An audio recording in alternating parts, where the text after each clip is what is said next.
ओम नमो भगवते वासुदेवाय। ओम नमो भगवते वासुदेवाय। ओम नमो भगवते वासुदेवाय। ओम अज्ञानतिमिरान्धस्य ज्ञानाञ्जनशलाकया चक्षुरुन्मिलितं येन तस्मै श्रीगुरुवे नमः। श्रीचैतन्यमनोभीष्टं स्थापितं येन भूतले स्वयं रूपा कदा मह्यं ददाति सुपदान्तिकं वन्देऽहं श्रीगुरुं श्रीयुतपथकमलं श्रीगुरुं वैष्णवांश्च श्रीरूपं साग्रजातं सगणरघुनाथान्वितं तं सजीवं साद्वैतं सावधूतं परिजनसहितं कृष्णचैतन्यदेवं श्रीराधा कृष्णपादान् सगणललिता विशाखान्वितंश्च हे कृष्णा करुणा सिन्धु दीनबन्धो जगत्पते गोपेश गोपिका कान्त राधा कान्त नमोस्तुते तप्त काञ्चन गौरांगी राधे वृंदावनेश्वरी वृषभानुसुते देवे प्रणमामि हरिप्रिये वाञ्छा कल्पतरुभ्यश्च कृपा सिन्धुभ्येव च पतितानां पावनेभ्यो वैष्णवेभ्यो नमो नमः। नमः ओं विष्णुपादाय कृष्णपृष्ठाय भूतले श्रीमते भक्तिवेदांत स्वामिन् इति नामिने नमस्ते सारस्वती देवे गौरवाणी प्रचारिणे निर्विशेष शून्यवादी पाश्चात्य देशतारिणे जय श्री कृष्ण चैतन्य प्रभु नित्यानंद श्री अद्वैत गदाधर श्रीवासादि गौर भक्त वृंदा हरे कृष्णा कृष्ण कृष्ण हरे हरे हरे राम राम राम हरे हरे नारायणं नमस्कृत्यं नरं चैव नरोत्तमं देवीं सरस्वतीं व्यासं ततो जयमुदीरयेत् नष्टप्रायेषु भद्रेषु नित्यं भागवत सेवया भगवती उत्तम श्लोके भक्तिर्भवति नैष्टिकी मूकं करोति वाचालं भंगं लंकायते गिरिं यत्कृपातमं वन्दे श्रीगुरुं दिनतारिणं परमानन्दमाधवं श्रीचैतन्यमीश्वरं योऽन्ध प्रविश्य मम वाचमिमां प्रसूक्तां सञ्जीवयति अखिलशक्तिधरस्वधाम्नां अन्यां च हस्तचरणश्रवणत्वगादीन् प्राणां नमो भगवते ऋषाय तुभ्यं जयदं सुहृदो भङ्गोर्मदिर्गति मत्सर्वसिद्धिदाम्बुजो राधा मदनमोहनो तमादिदेवं करुणानिधानं तमालवर्णं सुहृदावतारम् अपार संसार समुद्र सेतुं भजामहे भागवत स्वरूपम् परमानंद पाठाय प्रेमवर्षीयक्षराय दे सर्वदा सर्वसेव्याय श्रीकृष्णाय नमोस्तु मे गुरुवे गौरचंद्राय राधिकाय तदालये कृष्णाय कृष्ण भक्ताय तद्भक्ताय नमो नमः। ഹരേ കൃഷ്ണ ഹരി ഓം തത്സത്. എല്ലാവർക്കും ഇന്നത്തെ ശ്രീമദ് ഭാഗവതം ക്ലാസ്സിലേക്ക് സ്വാഗതം. നമ്മളിന്ന് ചർച്ച ചെയ്യാൻ പോകുന്നത് ശ്രീമദ് ഭാഗവതം പ്രഥമ സ്കന്ധം 11-ാമത്തെ അധ്യായം 23-ാമത്തെ ശ്ലോകം മുതൽക്കാണ്. സ്വയം ച ഗുരുഭിർവിപ്രൈ സദാരൈസ്തവിരൈരപി ആശിർഭിർയുജ്യമാനോന്യൈർ വന്ദിഭിശ്ചാഭിസത്പുരം. സ്വയം ച ഗുരുഭിർവിപ്രൈ സദാരൈസ്തവിരൈ അപി അശ്രിഭിർയുജ്യമാനോന്യൈർ വന്ദിഭിശ്ചാഭിസത്പുരം. ഹരേ കൃഷ്ണ. हरे कृष्ण प्रभु। ओम नमो भगवते वासुदेवाय। स्वयं च गुरुभिर्विप्रैः सधारैस्तविरैरपि आशीर्भिर्युज्यमानो नैर्वन्दिभिश्चाभिषत्पुरम्. വിവർത്തനം ഭാവാർത്ഥം ബൈ ഹിസ് ഡിവൈൻ ഗ്രേസ് അഭയ ചരണാരവിന്ദ ഭക്തി വേദാന്ത സ്വാമി ശ്രീല പ്രഭുപാദ് കി ജയ്. അനന്തരം ഭഗവാൻ സ്വയം മുതിർന്ന ബന്ധുജനങ്ങളുടെയും പത്നി സമേതരായ പരീക്ഷിതരായ വൃദ്ധ ബ്രാഹ്മണരുടെയും അകമ്പടിയോടെ നഗരത്തിൽ പ്രവേശിച്ചു. അവരെല്ലാവരും ആശീർവാദങ്ങൾ ചൊരിയുകയും ഭഗവാന്റെ മഹാത്മ്യങ്ങൾ ആലപിക്കുകയും ചെയ്യുന്നുണ്ടായിരുന്നു. മറ്റുള്ളവരും ഭഗവാന്റെ മഹാത്മ്യങ്ങളെ പ്രകീർത്തിച്ചു. ഹരേ Krishna. ഹരിബോൾ. Then the Lord personally entered the city accompanied by elderly relatives and invalid brahmanas with their wives, all offering benedictions and singing glories of the Lord. Others also praised the glories of the Lord. അപ്പോൾ അവസാനം ഭഗവാൻ ദ്വാരകയിൽ പ്രവേശിച്ചു. അപ്പോൾ ഒരുപാട് ആൾക്കാർ ഭഗവാന്റെ ദർശനം എടുക്കാൻ വന്നിട്ടുണ്ട് അല്ലേ? ഒരുപാട് ആൾക്കാർ. അതിൽ എൽഡേഴ്സും ഉണ്ട്, സമ വയസ്സുള്ള ആൾക്കാരുമുണ്ട്, താഴ്ന്ന ജൂനിയേഴ്സും ഉണ്ട്, എല്ലാവരും ഉണ്ട്. വസുദേവരുണ്ട്, ഉഗ്രസേനരുണ്ട്, ഓക്കെ, ഗർഗമുനിയുണ്ട്, ബലറാമൻ ഉണ്ടായിരിക്കും. അതേപോലെ അവരൊക്കെ. ഭഗവാൻ എത്ര മക്കളുണ്ട്? ഭഗവാൻ എത്ര മക്കളുണ്ട്? 108. മക്കള് 16,000 16,008 × 10. ആ കൃഷ്ണ. അപ്പൊ അത്രയും മക്കളും വന്നിട്ടുണ്ടായിരിക്കില്ലേ? ഉണ്ടായിരിക്കും പ്രഭു. ഇല്ലേ? ബലരാമന് എത്ര മക്കളുണ്ട് നമുക്കറിയില്ല. ബലരാമിന്റെ മക്കൾ വന്നിട്ടുണ്ടായിരിക്കും. പിന്നെ അവിടുത്തെ എല്ലാ ദ്വാരകവാസികളും. അപ്പൊ അവിടെ സമുദ്രം തന്നെ ആയിരിക്കും. ഇവരൊക്കെ ഭഗവാൻ ഇൻഡിവിജ്വലി ഗ്രീറ്റ് ചെയ്തു, അഭിവാദ്യം ചെയ്തു. ആൻഡ് അവരുടെ ആ ഗ്രേഡ് അനുസരിച്ചിട്ട് ഉചിതമായിട്ടുള്ള ഗ്രീറ്റിംഗ്സ് എക്സ്ചേഞ്ച് ചെയ്തു. ഇപ്പോൾ എൽഡർലി പേഴ്സൺസ് ആണെങ്കിൽ, മുതിർന്നവരാണെങ്കിൽ അവരെ പ്രണമിച്ചിട്ടും, ഫ്രണ്ട്സ് ആണെങ്കിൽ അവരെ ആലിംഗനം ചെയ്തിട്ടും, താഴ്ന്ന തലത്തിലുള്ള ആൾക്കാരാണെങ്കിൽ അവരെ ആശീർവാദം ചെയ്തിട്ടും, അങ്ങനെ ഓരോരുത്തർക്കും അവരുടെ ഗ്രേഡ് അനുസരിച്ച് ബെഫിറ്റിംഗ് വേല് ഭഗവാൻ അഭിവാദ്യം ചെയ്തു. അതിലെല്ലാവരും ഉണ്ട്.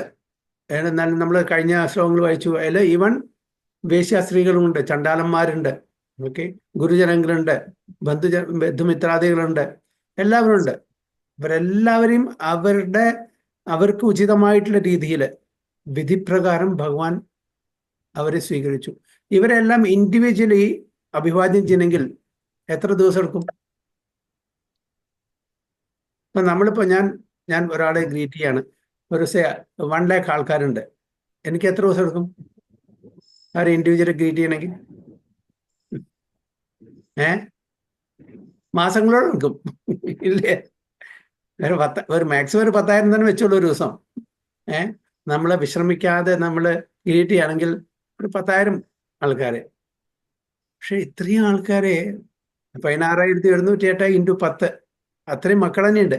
എല്ലാവരും വന്നിട്ടുണ്ട്. എല്ലാവരും പേഴ്സണലി ഗ്രീറ്റ് ചെയ്തു. എങ്ങനെ സാധിച്ചു ഇത്? ഭഗവാൻ എന്താ പറ്റാത്തത് പ്രഭു? എന്താ ഭഗവാൻ എന്താ പറ്റാത്തത് പറയാ? അല്ല, ഭഗവാൻ പറ്റാത്തൊന്നുമില്ല, അറിയാം. പക്ഷെ എങ്ങനെ ഇത് നടത്തി എന്ന് കേൾക്കുന്നതിന് ഭഗവാൻ പറ്റാതായിട്ട് ഒരു കാര്യമില്ല. അതിപ്പോ 16,008 പത്നിമാരുടെ മുമ്പിൽ 16,008 രൂപങ്ങളിൽ ഭഗവാൻ പ്രത്യക്ഷപ്പെടുന്നു പറയുന്നുണ്ടല്ലോ. യെസ്, അതേപോലെ ഇവിടെയും ഭഗവാൻ എക്സ്പാൻഡ് ചെയ്തു അത്രയും. എന്നിട്ട് ഓരോരുത്തരും വിചാരിക്കുന്ന എന്നെ മാത്രമാണ് ഗ്രീറ്റ് ചെയ്യുന്നത്. ഓരോ പത്നിമാരും വിചാരിക്കുന്ന എൻ്റെ അടുത്ത് മാത്രമേ ഭഗവാനുള്ളൂ. അതേപോലെ ഭഗവാൻ എക്സ്പാൻഡ് ചെയ്തു. എത്രയും ഫോം ആവശ്യമുണ്ടോ അത്രയും ഫോമായിട്ട് ഭഗവാൻ എക്സ്പാൻഡ് ചെയ്തു. ഓരോരുത്തർക്കും ഇൻഡിവിജ്വലായിട്ട് അവർക്ക് അഭിവാദ്യം ചെയ്തു. അത് മറ്റുള്ളവർ കാണുന്നില്ല. അങ്ങനെ സാധിക്കുള്ളൂ. അല്ലാണ്ട് നമ്മളിപ്പോൾ ഓരോരുത്തരെയും ഓരോരുത്തരെയും ഇൻഡിവിജ്വലി ഗ്രീറ്റ് ചെയ്യാൻ പറഞ്ഞാൽ മാസങ്ങളോട് എടുക്കും. എല്ലാവരെയും അക്കോമഡേറ്റ് ചെയ്തു ഭഗവാൻ. ഈവൻ ഭഗവാൻ 16,708 രാജകൊട്ടാരങ്ങളിൽ നിന്ന് സുധർമ്മ ഹാളിലേക്ക്, അസംബ്ലിക്ക് വരുമ്പോൾ അദ്ദേഹം ഇൻഡിവിജ്വലായിട്ട് വരുന്നു. എന്നിട്ട് പുറത്ത് വരുമ്പോൾ എല്ലാവരും ഒരു കൃഷ്ണനായിട്ട് മാറുന്നു. എന്നിട്ട് ഒരു കൃഷ്ണനോടെ പോകുന്നത്. തിരിച്ച് സുധർമ്മ ഹാളിൽ നിന്ന് തിരിച്ചു വരുന്നു. വീണ്ടും കൊട്ടാരത്തിന്റെ അവിടെ എത്തുമ്പോൾ ഭഗവാൻ എക്സ്പാൻഡ് ചെയ്യുന്നു 16,708 ഭഗവാനായിട്ട്. എന്നിട്ട് ഓരോ കൊട്ടാരത്തിലും പോകും. മാതാജി പറഞ്ഞ പോലെ ഭഗവാൻ പറ്റാത്ത ഒന്നുമില്ല. പക്ഷേ ഇതൊന്നും വിസിബിൾ അല്ല, ഇതൊന്നും മറ്റുള്ളവർക്ക് കാണുന്ന കാര്യങ്ങളല്ല. ഓരോരുത്തരും വിചാരിക്കുന്നത് എൻ്റെ കൂടെ മാത്രമേ ഭഗവാനുള്ളൂ. ഇപ്പൊ രാസലീല നടക്കുന്ന സമയത്ത് കോടിക്കണക്കിന് ഗോപികമാരുണ്ടായിരുന്നു. ഓരോ ഗോപികമാരും വിചാരിക്കുന്നത് ഭഗവാൻ എൻ്റെ കൂടെ മാത്രമാണ്. അല്ലേ? ഭഗവാൻ എക്സ്പാൻഡ് ചെയ്യുന്നതും ഭഗവാൻ മറ്റു ഗോപികമാരുടെ കൂടെ നിൽക്കുന്നതും അവർക്ക് കാണുന്നില്ല, എൻ്റെ കൂടെ നിൽക്കുന്നുണ്ട്. അപ്പൊ അതിന് മുഴുകി നിൽക്കുമ്പോൾ മറ്റുള്ളവർ പരിസരമെല്ലാം മറന്ന് മറ്റു കാര്യങ്ങളൊന്നും മനസ്സിലാക്കുന്നില്ല. ഇതാണ് ഭഗവാൻ. അപ്പോ ഇവിടെ എൽഡർലി റിലേറ്റീവ്സ് പറയുന്നത് അക്കമ്പനീഡ് ബൈ എൽഡർലി റിലേറ്റീവ്സ്, മുതിർന്ന ബന്ധുജനങ്ങളായിട്ട് ഭഗവാൻ ദ്വാരകാപുരിയില് പ്രവേശനം ചെയ്തു.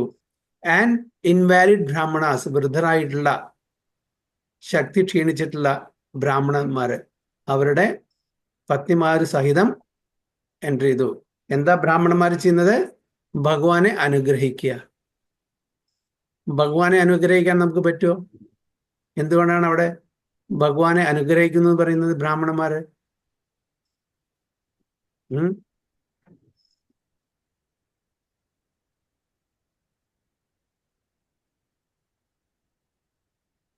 ഭഗവാനെ അനുഗ്രഹിക്കുന്നു. അതായത് ഭഗവാനാണ് എന്നറിഞ്ഞിട്ടും പോലും ഭഗവാനെ അനുഗ്രഹിക്കുന്നു. യുധിഷ്ഠിര മഹാരാജാവ് ഭഗവാന്റെ സീനിയറാണ്. ഭഗവാൻ എന്ത് ചെയ്യുന്നു? പ്രണാമം ചെയ്യുന്നു. അപ്പൊ ഇവിടെ കപട നാടകം എന്ന് പറയുന്നില്ലേ, ഒരു നാടകത്തിലെ പോലെ വേഷം മാറിയിട്ട് ആ ഒരു ഒരു മനുഷ്യരൂപത്തിലാണ് ഭഗവാൻ വന്നിരിക്കുന്നത്. എല്ലാവർക്കും അറിയാം, മിക്ക ആൾക്കാർക്കും അറിയാം ഇത് സാധാരണ മനുഷ്യനല്ല, ഭഗവാനാണ്. അപ്പോൾ ബ്രാഹ്മണന്മാരുടെ ഇതന്നെ പ്രവൃത്തി തന്നെ എന്താണ്? മറ്റുള്ളവർക്ക് അനുഗ്രഹം കൊടുക്കുക. അതും എൽഡർലി ബ്രാഹ്മണന്മാരാണ്. അപ്പോൾ അവർ ചെയ്യുന്നത് എന്താണ്? അനുഗ്രഹം കൊടുക്കുക. അപ്പൊ അതാണ് അവർ ചെയ്യുന്നത്. ബ്രാഹ്മണന്മാരുടെ ആ ക്വാളിറ്റീസ് ഞാൻ കഴിഞ്ഞ ക്ലാസ്സിൽ പറഞ്ഞു. ഏത് ശ്ലോകമാണ്, ഓർക്കുന്നുണ്ടോ?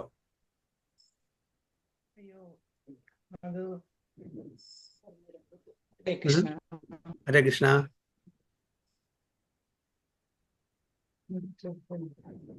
എന്താണ് ഭഗവത്ഗീതയിൽ ക്വാളിറ്റീസ് പറഞ്ഞിട്ടുണ്ട് ബ്രാഹ്മണന്മാരുടെ? വിദ്യാവിനയ സമ്പന്നേ ബ്രാഹ്മണേ ഗവിഹസ്തിനി. അല്ല, അത് പണ്ഡിത സമദർശനം, പണ്ഡിതന്മാരുടെ. ഹരേ കൃഷ്ണ. സമാധവ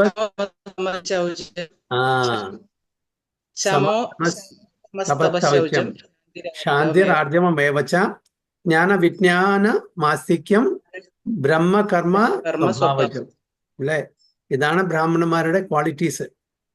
പിന്നെ ബ്രാഹ്മണന്മാര് എന്ത് ആക്ടിവിറ്റീസിലാണ് ചെയ്യുന്നത്? എന്ത് ആക്ടിവിറ്റീസാണ് ചെയ്യുന്നത് എന്താണ് അറിയോ ആർക്കെങ്കിലും? പൂജ. അതിന്റെ ശ്ലോകം എന്താ?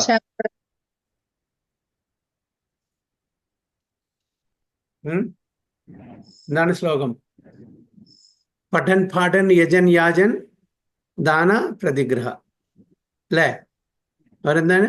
പഠിക്കുന്നു, വേദങ്ങളെല്ലാം പഠിക്കും, മറ്റുള്ളവരെ പഠിപ്പിക്കും, മറ്റുള്ളവരെ ഉപദേശിക്കും. യജൻ യാജൻ, അവര് വർഷിപ്പ് ചെയ്യും, മറ്റുള്ളവരെ കൊണ്ട് വർഷിപ്പ് ചെയ്യും, അവർക്ക് വേണ്ടിയിട്ട് വർഷിപ്പ് ചെയ്യും. ദാനം ചെയ്യും, അതേപോലെ ദാനം സ്വീകരിക്കുകയും ചെയ്യും. ഇതാണ് ബ്രാഹ്മണന്മാർ ചെയ്യുന്നത്. അല്ലാണ്ട് അവര് വൈശ്യന്മാരോ മറ്റുള്ളവരെ പോലെ പണം ആർജിക്കുന്നില്ല, പണത്തിന് പിന്നാലെ പോകുന്നില്ല. ഇതാണ് അവർ ചെയ്യുന്നത്. അപ്പൊ അതുകൊണ്ട് അവർക്ക് എത്ര ദാനം കിട്ടുന്നോ, അവർക്ക് ആവശ്യമുള്ളത് കഴിഞ്ഞാൽ അവർ വീണ്ടും അതിനെ മറ്റുള്ളവർക്ക് വേണ്ടുന്നവർക്ക് ദാനം ചെയ്യുന്നു. അവരെ വേദങ്ങൾ പഠിക്കുന്നു, മറ്റുള്ളവർക്ക് ആ വേദങ്ങൾ പഠിച്ച് അവർക്ക് അനുയോജ്യമായിട്ടുള്ള നിർദ്ദേശങ്ങൾ പകർന്നു കൊടുക്കുന്നു. പഠൻ പാഠൻ. യജൻ യാജൻ, അവര് വേദിക് സാക്രിഫൈസസും ഹോമങ്ങളും യജ്ഞങ്ങളും പൂജാദികളും എല്ലാം ചെയ്യുന്നു. സ്വയം ചെയ്യുന്നു, മറ്റുള്ളവർക്ക് വേണ്ടി ചെയ്യുന്നു. അല്ലെ, ഇതാണ് ബ്രാഹ്മണന്മാര്. ബ്രാഹ്മണ, ക്ഷത്രിയ, വൈശ്യ, ശൂദ്ര, ഓരോരുത്തർക്കും അവരുടെ ഗുണങ്ങളനുസരിച്ചിട്ടുള്ള ഓരോ കർമ്മങ്ങൾ പറഞ്ഞിട്ടുണ്ട്. അത് ഇന്നത്തെ കാലത്ത് നടക്കാത്തത് കൊണ്ടാണ് ഈവൻ ആ ബ്രാഹ്മണ സമൂഹം അതിൽ നിന്ന് വ്യതിചലിച്ചു, ക്ഷത്രിയ സമൂഹം അതിൽ നിന്ന് വ്യതിചലിച്ചു, വൈശ്യന്മാർ വ്യതിചലിച്ചു. അതുകൊണ്ടാണ് എല്ലാവരും ശൂദ്ര ക്ലാസസിൽ പെടുന്നത്. ജന്മനാ ജായതേ ശൂദ്ര എന്ന് പറയുന്നത്. സംസ്കാരാത് ഭവേത് ദ്വിജ, വേദപഠനാത് ഭവേത് വിപ്ര, ബ്രഹ്മജാനാതി ഇതി ബ്രാഹ്മണ. അല്ലേ? അപ്പൊ ബ്രാഹ്മണന്മാര് എന്ന് പറഞ്ഞാൽ ബ്രഹ്മത്തിനെ അറിയുന്ന ആൾക്കാരാണ്, ഭഗവാനെ അറിയുന്ന ആൾക്കാരാണ്. അപ്പൊ ആ ബ്രഹ്മത്തിനെ പറഞ്ഞു കൊടുക്കേണ്ട കാര്യം ബ്രാഹ്മണന്മാരാണ്. അപ്പൊ അവര് ജോലിക്ക് പോയിട്ട് പൈസ സമ്പാദിക്കാൻ പാടില്ല. പക്ഷെ ഇന്നത്തെ കാലത്ത് എല്ലാവരും എന്താണ്? പൈസയ്ക്ക് വേണ്ടി ജോലി ചെയ്യുന്നു. അപ്പൊ അവരുടെ ആ വർണ്ണാശ്രമ ധർമ്മം ആരും ശരിക്കും ഫോളോ ചെയ്യാത്തത് കൊണ്ട് ടോട്ടലി ഒരു കബോട്ടിക് സൊസൈറ്റിയാണെന്നുള്ളത്. ടോട്ടലി കൺഫ്യൂസ്ഡ് ആണ്. അപ്പൊ ആര് ബ്രാഹ്മണൻ, ആര് ക്ഷത്രിയൻ, ആര് വൈശ്യൻ, ആര് ശൂദ്രൻ എന്ന് ആർക്കും അറിയില്ല. അങ്ങനെയാണ്. അപ്പൊ ചുരുക്കത്തില് എല്ലാവരും ആ കാറ്റഗറിയിലാണ്. അപ്പൊ നമ്മള് ഇന്നത്തെ കാലത്ത് എന്താണ്? ദൈവീ വർണ്ണാശ്രമം. എല്ലാരും ശൂദ്രമാണ്. പക്ഷെ നമുക്കിപ്പോൾ ചെയ്യാൻ പറ്റുന്ന ദൈവീ വർണ്ണാശ്രമം, ഡിവോഷണൽ സർവീസിലൂടെ അവനവന്റെ കഴിവനുസരിച്ചിട്ട്, അവനവന്റെ ഗുണമനുസരിച്ചിട്ട് ഭഗവാനെ സേവിക്കുക. സത്വഗുണത്തിലാണെങ്കിൽ ബ്രാഹ്മണന്റെ ജോലി ചെയ്യാം, അല്ലെ? ക്ഷത്രിയന്റെ ജോലി ചെയ്യണമെങ്കിൽ ഏത് ഗുണത്തിലായിരിക്കണം? രജോ ഗുണത്തില്. വൈശ്യന്മാരെ ഏത് ഗുണത്തിലാണ്?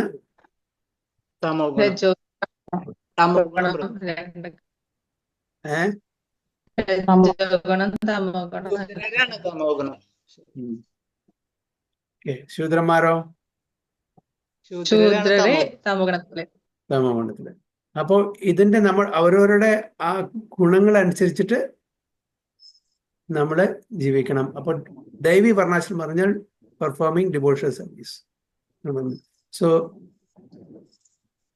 the Brahmanas in society were never attentive to banking money for future retired life.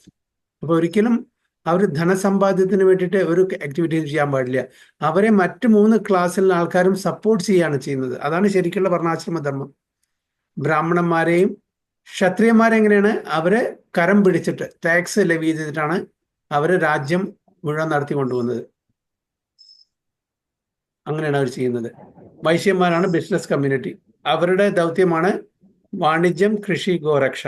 ശൂദ്രന്മാർ മറ്റു 3 ക്ലാസ്സിനെ സപ്പോർട്ട് ചെയ്യുക.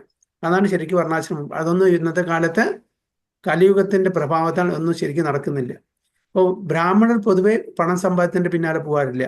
When they were old invalids, they used to approach with their wives the assembly of the kings, and simply by praising the glorious deeds performed by the kings, they would be provided with all necessities of life, such.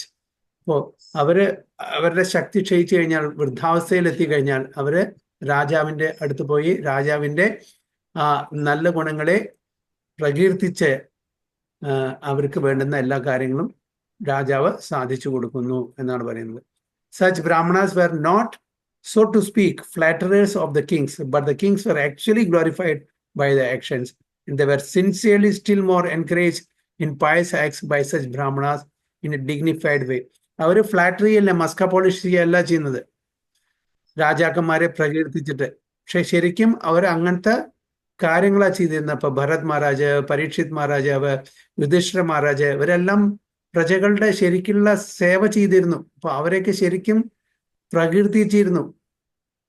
അത്രയും നല്ല കാര്യങ്ങളാണ് ചെയ്യുന്നത്. അല്ലാണ്ട് വെറുതെ അവനവന്റെ കാര്യം സാധിക്കാൻ വേണ്ടിയിട്ട് അവരെ പ്രകീർത്തിക്കുകയല്ല ചെയ്യുന്നത്. അവർ അതിന് ക്വാളിഫൈഡ് ആയിരുന്നു, യോഗ്യരായിരുന്നു ആ പ്രകീർത്തിക്ക്, പ്രശംസയ്ക്ക്. അപ്പൊ അങ്ങനെയാണ് അവര് ബ്രാഹ്മണന്മാരെ അന്ന് അവരുടെ survival നടത്തിക്കൊണ്ടിരുന്നത്. So Lord Sri Krishna is worthy of all glories, and the praying Brahmanas and others were glorified themselves by chanting the glories. അപ്പൊ ഭഗവാനെ ഗ്ലോറിഫൈ ചെയ്യുക. ഭഗവാനാണ് നമുക്കെല്ലാം തരുന്നത്. അപ്പൊ ആ ഭഗവാനെ ബ്രാഹ്മണന്മാരാണ്, അവർക്കാണ് ശരിക്കും ഗ്ലോറിഫിക്കേഷൻ അറിയാം. അവർക്ക് വേദമന്ത്രങ്ങൾ അറിയാം. ആ വേദമന്ത്രങ്ങൾ ഉരുവിട്ടിട്ടാണ് ഭഗവാനെ ഗ്ലോറിഫൈ ചെയ്യുന്നത്. ഇപ്പോ ബ്രഹ്മാവും ശിവഭഗവാനും മറ്റ് ദേവതമാരും ഭഗവാനെ കാണാൻ പോയി പാലാഴിയുടെ തീരത്ത്, അല്ലെ? എങ്ങനെയാണ് ഭഗവാനെ സ്തുതിച്ചത്? എന്ത് ചെയ്ത? പുരുഷ സൂക്തം. ഭഗവാനെ ഗ്ലോറിഫൈ ചെയ്യാൻ ചെയ്യുന്നത്. ഭഗവാനെ ഗ്ലോറിഫൈ ചെയ്യണം, കാരണം അത് ആർട്ടിഫിഷ്യൽ അല്ല. ഭഗവാനാണ് ഈ പ്രപഞ്ചത്തിന്റെ, ആധ്യാത്മിക ലോകത്തിന്റെയും ഈ ഭൗതിക ലോകത്തിന്റെയും മാസ്റ്റർ, കൺട്രോളർ, പ്രൊപ്പറേറ്റർ, എൻജോയർ. അപ്പൊ ആ ഭഗവാനാണ് നമുക്കെല്ലാം തരുന്നത്, അല്ലെ? ആ ഭഗവാൻ നമ്മൾ ഗ്ലോറിഫൈ ചെയ്യുന്നേ വേണം. അതിനുള്ള സ്തുതികളാണ് നമ്മുടെ ഭാഗവത്തിൽ ഉടനീളം നമുക്ക് കാണുന്നത്. ഭഗവാനെ ഗ്ലോറിഫൈ, ഭീഷ്മസ്തുതി, കുന്തി സ്തുതി, ധ്രുവസ്തുതി, പ്രഹ്ലാദ് സ്തുതി, ബ്രഹ്മാവിന്റെ സ്തുതി, ഉദ്ധവ്, അങ്ങനെ അതേപോലെ വൃത്രാസുര സ്തുതി, പിന്നെ ഗജേന്ദ്ര സ്തുതി, അങ്ങനെ ഒരുപാട് സ്തുതികളുണ്ട്. ഗോപി സ്തുതി, ഗോപി ഗീതം, അല്ലെ? ഒരുപാട്. ഇതെന്തിനാണ്? ഭഗവാനെ ഗ്ലോറിഫൈ ചെയ്യാൻ വേണ്ടിയിട്ട്. ഇപ്പൊ അതേപോലെ തന്നെ ഇതെല്ലാം ഒന്നും അറിയാത്ത ആൾക്കാർക്കും, വേദമന്ത്രങ്ങളൊന്നും അറിയാത്ത ആൾക്കാർക്കും ഭഗവാനെ സ്തുതിക്കാൻ പറ്റും. കാരണം ഈ സ്തുതികളെ നമ്മൾ ഏറ്റു പറഞ്ഞാൽ മതി. നമുക്കിതൊന്നും അറിയില്ല, പക്ഷെ ഒരുപാട് സ്തുതികളുണ്ട്, അതിനെ ഏറ്റു പറയുക, അത്രേ ഉള്ളൂ. ഭഗവാനെ അവരുടെ സ്തുതികൾ കടമെടുത്ത് നമുക്ക് സ്തുതിക്കാം. അപ്പൊ ഇവിടെ ഭഗവാനെ അങ്ങനെ വളരെ ഐശ്വര്യപൂർണമായിട്ടൊരു സ്വാഗതമാണ് ഇവിടെ കൊടുത്തത് എല്ലാവർക്കും, ദ്വാരകാവാസികളെ. അതേപോലെ ഉചിതമായിട്ടുള്ള റെസിപ്രോക്കേഷൻ, ഗ്രീറ്റിംഗ്സ്, അങ്ങോട്ടും ഇങ്ങോട്ടും അഭിവാദ്യങ്ങൾ അങ്ങോട്ടും ഇങ്ങോട്ടും എക്സ്ചേഞ്ച് ചെയ്തു എന്നാണ് പറയുന്നത്. ടെക്സ്റ്റ് 24. രാജമാർഗം ഗതേ കൃഷ്ണേ ദ്വാരകായ കുലസ്ത്രിയഃ ഹർമ്യാണി ആരോരുഹുർവിപ്ര തദീക്ഷണ മഹോത്സവ. രാജമാർഗം ഗതേ കൃഷ്ണേ ദ്വാരകായ കുലസ്ത്രിയഃ ഹർമ്യാണി ആരൂരുഹോർ വിപ്ര തദീക്ഷണ മഹോത്സവ. ഹരേ കൃഷ്ണ. വായിക്കട്ടെ പ്രഭു. വായിച്ചോളൂ.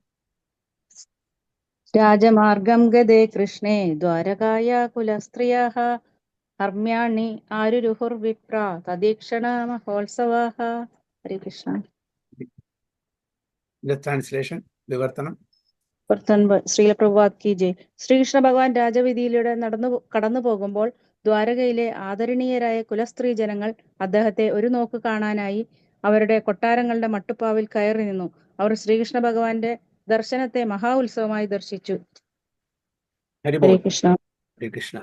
When Lord Krishna passed over the public roads, രാജവീതിയിലൂടെ കടന്നുപോയപ്പോൾ, all the ladies from the respectable families of Dwaraka went up to the roofs of their palaces just to have a look at the Lord. They considered this to be the greatest festival. ഇപ്പോൾ രാജവീതി കൂടെ ഭഗവാൻ കടന്നുപോയപ്പോൾ അവിടുത്തെ ദ്വാരകാപുരിയിലുള്ള എല്ലാ ശ്രേഷ്ഠമായിട്ടുള്ള സ്ത്രീജനങ്ങളും കുലസ്ത്രീകളും എവിടെ പോയി? തൻ്റെ roof ടോപ്പിൽ പോയി, ബാൽക്കണിയിൽ പോയി, ടെറസിൽ പോയി ഭഗവാന്റെ ദർശനം കാണാൻ വേണ്ടിയിട്ട്. അവരൊന്നും അന്നത്തെ കാലത്ത് അവരൊന്നും ജെൻസ് ആയിട്ട്, മെയിൽ മെമ്പേഴ്സായിട്ട് ഇടപഴകില്ല. ഒക്കെ ഒരു അന്തഃപുരത്തിൽ ജീവിക്കുന്ന ആൾക്കാരാണ്. അവരെല്ലാം കൊട്ടാരത്തിൻ്റെ ഉള്ളിൽ ഇരിക്കുന്ന, അവരൊന്നും പുറത്ത് വരില്ല അങ്ങനെ ഓപ്പണായിട്ട്. അവർ മിങ്കിൾ ചെയ്യില്ല. ഇന്നത്തെ കാലത്ത് എല്ലാവരും മിങ്കിൾ ചെയ്യുന്നു അല്ലേ? അപ്പോൾ അതുകൊണ്ടാണ് അവർ അവരുടെ ബാൽക്കണിയിലും ടെറസിലും അവിടെ പോയിട്ട് ഭഗവാന്റെ ദർശനം എടുക്കുന്നത്. ഭഗവാൻ ഒരുപാട് പ്രാവശ്യം കണ്ടിട്ടുണ്ട് അവര്. എങ്കിലും ഭഗവാനെ കാണുന്തോറും വീണ്ടും വീണ്ടും കാണണം എന്നുള്ള ആഗ്രഹം ജനിക്കുകയാണ് ചെയ്യുന്നത്. നമുക്ക് എത്ര സൗന്ദര്യമുള്ള ഒരാളെ കണ്ടാലും ശരി, ഒരു സ്ത്രീ അല്ലെങ്കിൽ പുരുഷൻ അല്ലെങ്കിൽ ഒരു വസ്തു കണ്ടാലും ശരി, അത് വീണ്ടും വീണ്ടും കാണുമ്പോൾ നമുക്ക് മടുപ്പ് വരും അല്ലേ? പിന്നീട് കാണാൻ തോന്നില്ല. അതാണ് ഭൗതിക വസ്തു. ഭൗതിക വസ്തുക്കളെ, ഭൗതികമായിട്ടുള്ള ആൾക്കാർ, ഭൗതിക ലോകത്തിലുള്ള ആൾക്കാർ, ആ സൗന്ദര്യം അത് ക്ഷയിച്ചുകൊണ്ടേയിരിക്കുന്നു. പക്ഷേ ആധ്യാത്മിക തലത്തിലുള്ള എല്ലാ സൗന്ദര്യം അത് വർദ്ധിച്ചു കൊണ്ടിരിക്കുന്നു. ആനന്ദാംബുതി വർധനം. ഭഗവാന്റെയും ഭഗവാന്റെ ഭക്തന്മാരെയും കാണുമ്പോൾ നമ്മുടെ ആനന്ദം അത് വർദ്ധിച്ചു കൊണ്ടിരിക്കുന്നു. അത് ക്ഷയിക്കുന്നില്ല, ക്ഷീണിക്കുന്നില്ല. പക്ഷെ ഭൗതിക തലത്തിലുള്ള ഓരോ കാര്യങ്ങളും നമ്മൾ കൂടുതൽ കൂടുതൽ കാണുന്നതും നമുക്ക് അതിൻ്റെ രുചി നഷ്ടപ്പെട്ടുകൊണ്ടിരിക്കുകയാണ്. നമ്മൾ നല്ലൊരു കാറ് വാങ്ങി, എത്ര ദിവസം നമ്മൾ അതിനെ ഡെയിലി ചെന്ന് കാണും? രാവിലെ ആദ്യത്തെ കുറച്ച് ദിവസമൊക്കെ പോയിട്ട് കാണും, ഡെയിലി എൻ്റെ കാറിനെ പോയിട്ട് കാണും. പിന്നെ അത് കണ്ട് കണ്ട് മടുപ്പ് വരുമ്പോൾ നമുക്ക് ആ കാറിനോട് ഇഷ്ടം ഇല്ല, വേറെ കാർ വേണം. മടുത്തു അല്ലേ? നല്ലൊരു വീടുണ്ടാക്കി നമ്മളെല്ലാവരും ക്ഷണിക്കും, നമ്മുടെ ബന്ധുക്കളൊക്കെ, ഫ്രണ്ട്സിനൊക്കെ വിളിക്കും വീട് കാണാൻ വേണ്ടി. എത്ര കാലം? ഒരു മാസം, 2 മാസം, 3 മാസം, അത് കഴിഞ്ഞു. പിന്നെ അത് പഴയതായി. ഡ്യൂട്ടി, അത് മെയിൽ മെമ്പർ ആയിക്കോട്ടെ, ഫീമെയിൽ മെമ്പർ, അവരുടെ ഡ്യൂട്ടി ഒരു 25 വയസ്സുള്ള ബ്യൂട്ടി ആയിരിക്കില്ല 40 വയസ്സിൽ, 40 വയസ്സുള്ള ബ്യൂട്ടി ആയിരിക്കില്ല 80 വയസ്സിൽ. അതും ക്ഷയിക്കും. പക്ഷെ ഭഗവാന്റെ എന്താണ്? ഭഗവാൻ ആദ്യം പുരാണ പുരുഷം നവയൗവനം ച. He's A original personality, original പുരാണ പുരുഷം, ഏറ്റവും ഓൾഡസ്റ്റ് ആണ്. പക്ഷെ എങ്കിലും എന്താണ്? ആദ്യമാണ്, ഒറിജിനലാണ്, ഏറ്റവും പുരാണമാണ്, പക്ഷേ നവയൗവനം കൂടിയാണ്. നമ്മൾ പുരാണം എന്ന് പറഞ്ഞാൽ എന്താണ്? പഴയ ആളെന്ന് പറഞ്ഞാൽ വെളുത്ത താടിയും എല്ലാം ആയിട്ട് വയസ്സായി, റിങ്കിൾസ് ഒക്കെ വന്ന്, അതാണ് നമ്മളുടെ പുരാണം, വയസ്സായി കഴിഞ്ഞ വൃദ്ധാവസ്ഥയിൽ. പക്ഷെ ഭഗവാൻ എന്താണ്? എത്ര പുരാണമായാലും കൂടി ഭഗവാൻ നവയൗവനമാണ്, എവർഗ്രീൻ ആണ്. ഒരിക്കലും അദ്ദേഹത്തിന് ഒരു 15-16 വയസ്സിന്റെ മീതെ വരുന്നില്ല. അപ്പോൾ അദ്ദേഹത്തിനെ, ആ ഭഗവാനെ കാണുമ്പോഴുള്ള ആഹ്ലാദം, ആനന്ദം അത് വർദ്ധിച്ചുകൊണ്ടേയിരിക്കുന്നു. അപ്പൊ ആധ്യാത്മിക തലത്തിലുള്ള ആ ഭഗവാന്റെ ശരീരം അത് സച്ചിദാനന്ദമാണ്. നമ്മളെ പോലുള്ള ശരീരമാണെന്ന് നമുക്ക് തോന്നും, എങ്കിലും കൂടി അത് ഭൗതിക ധാതുക്കളെ കൊണ്ടുണ്ടാക്കിയതല്ല. അത് സച്ചിദാനന്ദമായിട്ടുണ്ട്. സത്, ചിത് ആൻഡ് ആനന്ദ്. എന്താണ് സത് പറഞ്ഞാൽ? എറ്റേണൽ. ചിത് പറഞ്ഞാൽ full of knowledge, Anand full of bliss. അപ്പോ ഇവിടെ ആ ദ്വാരകപുരിയിലെ എല്ലാ കുലസ്ത്രീകളും റൂഫ് ടോപ്പിലും ബാൽക്കണിയിലും അവിടെ എല്ലാം പോയി ഭഗവാന്റെ ദർശനം. അവരുടെ നേത്രങ്ങൾക്ക് അതെന്തായിരുന്നു? ഒരു ഉത്സവമായിരുന്നു. നമ്മൾ വലിയ വലിയ മഹാരാജാക്കന്മാരും വരുമ്പോൾ നമ്മൾ എന്താ ചെയ്യാ? അവരെ കാണാൻ വേണ്ടിയിട്ട് ഒരുപാട് ആൾക്കാർ ഡിവോട്ടീസ് വന്ന്, കാരണം അവരുടെ ദർശനം തന്നെ നമുക്കൊരു ഉത്സവമാണ്. അപ്പൊ അവർ വരുമ്പോൾ നമ്മള് ഒരു ഉത്സവ പ്രതീതിയാണ് നമുക്ക് എല്ലാവരും. അതേപോലെ ഭഗവാന്റെ ക്ഷേത്രങ്ങളുടെ ഉത്സവം ഉണ്ടാവും. അപ്പൊ ഭഗവാൻ ആ പുറത്തേക്ക് വരുന്ന ഉത്സവമൂർത്തി പുറത്തേക്ക് വരുന്ന സമയത്ത് നമ്മൾ വളരെ ആകാംക്ഷയോടെ എങ്ങനെയെങ്കിലും ഒരു ഗ്ലാൻസെങ്കിലും കാണാൻ വേണ്ടിയിട്ട് നമ്മൾ ആഗ്രഹിക്കുന്നു അല്ലെ. അത് ഡെയിലി കാണുമ്പോഴും നമുക്ക് വീണ്ടും വീണ്ടും കാണണം തോന്നും. അതാണ് വ്യത്യാസം, ആധ്യാത്മികവും ഭൗതികവും തമ്മിലുള്ള വ്യത്യാസം. ആധ്യാത്മിക എന്ന് പറഞ്ഞാൽ അത് എവർ ഇൻക്രീസിങ് ആണ്. ഭൗതികത പറഞ്ഞാൽ നമുക്ക് തൃപ്തിയും വരില്ല, അതേസമയം അത് അതിൻ്റെ ആ രുചി കുറഞ്ഞുകൊണ്ടേയിരിക്കും. ഇതാണ് വ്യത്യാസം. അപ്പൊ ഈ സ്ത്രീകളെല്ലാം, കുലസ്ത്രീകളെല്ലാം അവിടെ ബാൽക്കണിയിലും റൂഫ് ടോപ്പ് ടെറസിലൊക്കെ പോയിട്ട് ഭഗവാന്റെ ദർശനം കാണുന്നു. അത് അവരുടെ നേത്രങ്ങൾക്ക് ഒരു ഉത്സവമായിട്ട് മാറുന്നു. So to have a look at the Lord is a great festive occasion, undoubtedly, as it was considered by the metropolitan ladies of Darga. പ്രവാദ പറയുന്ന കുലസ്ത്രീകളെ എന്താണ് പറയുന്നത്? Metropolitan ladies. This is still followed by the devout ladies of India, especially during the days of Jhulan and Janmashtami celebrations. The ladies of India still throng up in the greatest number at the temple of the Lord, where his transcendental eternal form is worshipped. ഇന്നത്തെ കാലത്ത് നടക്കുന്ന, ഞാൻ നേരത്തെ പറഞ്ഞ പോലെ ഉത്സവങ്ങൾ ഉണ്ടാകുന്ന സമയത്ത് ഇവിടെ പ്രഭാത പറയുന്ന ജൂലൻ യാത്ര, ബോട്ട് ഫെസ്റ്റിവല്, ജന്മാഷ്ടമി, ഗൗർ പൂർണിമ, ബൽറാം പൂർണിമ, രാമനവമി, നരസിംഹ ചതുർദശി, അങ്ങനെ ഒരുപാട് ഉത്സവങ്ങളുണ്ട്. ഇപ്പോൾ ഈ സമയത്തൊക്കെ എല്ലാവരും നല്ല നല്ല വസ്ത്രങ്ങൾ ധരിച്ച്, ആഭരണങ്ങൾ ധരിച്ച് ഭഗവാന്റെ ദർശനം എടുക്കാൻ വരുന്നു. ഭഗവാനും ആ തൻ്റെ ഡിവോട്ടീസിനെ കാണുമ്പോൾ ഭയങ്കര സന്തോഷമാണ് ഭഗവാനെ കാണും. അപ്പോൾ ഈ സമയത്തൊക്കെ ഭഗവാൻ നമ്മൾ ക്ഷേത്രത്തിൽ ദർശനം കാണുന്നുണ്ട്, ഒരു മൂർത്തിയായിട്ടല്ല കാണുന്നത്, ഭഗവാനായിട്ടാണ് കാണുന്നത്. അപ്പോൾ ഭഗവാൻ ആ മൂർത്തി ഫോമിൽ വരുമ്പോഴും അർച്ചവിഗ്രഹ ഫോമിൽ വരുമ്പോഴും ഭഗവാൻ ആ 8 ധാതുക്കളെ കൊണ്ടാണ് നമ്മൾ ക്ഷേത്രങ്ങളിൽ അല്ലെങ്കിൽ നമ്മൾ ഡേറ്റീസ് ഉണ്ടാക്കുക. ആരെങ്കിലും പറയാൻ പറ്റും എന്താണെന്ന്? ആ 8 ധാതുക്കള് ശ്രീമദ് ഭാഗവതത്തില് കൊടുത്തിട്ടുണ്ട്. നമ്മള് ഡേറ്റീസ് ഉണ്ടാക്കുന്നത് 8 ധാതുക്കളാണ്.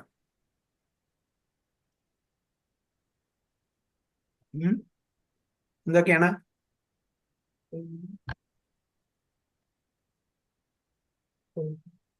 എന്തേലും അറിയുന്ന പറയൂ. എന്തൊക്കെ എലിമെന്റ്സ് കൊണ്ടാണ് ഡേറ്റീസ് ഉണ്ടാക്കുന്നത്, അർച്ചവിഗ്രഹം ഉണ്ടാക്കുന്നത്? പഞ്ചലോഹം. ഓക്കെ, പഞ്ചലോഹം. ഓക്കെ, പിന്നെ ഓക്കെ, മരത്തിലുണ്ടാവും ദാരു. ഓക്കെ, പിന്നെ ലോഹം. ഓക്കെ, ഞാൻ പറഞ്ഞുതരാം. ശ്രീമദ് ഭാഗവത് ഇത് കാണുന്നുണ്ടോ? നമുക്ക് കാണുന്നുണ്ടോ? 11.27.12. ഓക്കെ. ശൈലിദാരു മയി ലൗഹി ലേപ്യ ലേഖ്യാച്ച സൈഖതി മനോമയി മണിമയി പ്രതിമാഷ്ട വിധാസ്മൃത എന്നാണ് പറയുന്നത്.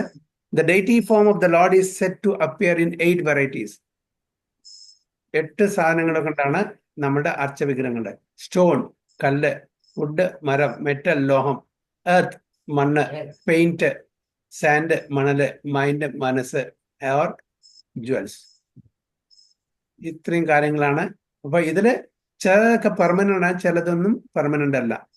ഇപ്പൊ സാൻഡ് കൊണ്ട് ഉണ്ടാക്കുന്ന അത് പെർമനന്റ് അല്ല, അത് കുറച്ച് ദിവസത്തിനെ നിൽക്കുള്ളൂ. മനസ്സിലുണ്ടാക്കുന്നത് അതും പെർമനന്റ് അല്ല, അല്ലേ? അപ്പോൾ ചിലതൊക്കെ, അപ്പൊ കൂടുതൽ നമ്മൾ എന്താണ്, സ്റ്റോൺ, വുഡ്, മെറ്റൽ ആണ് ഉപയോഗിക്കുന്നത് കൂടുതലും. വുഡും കുറവാണ്.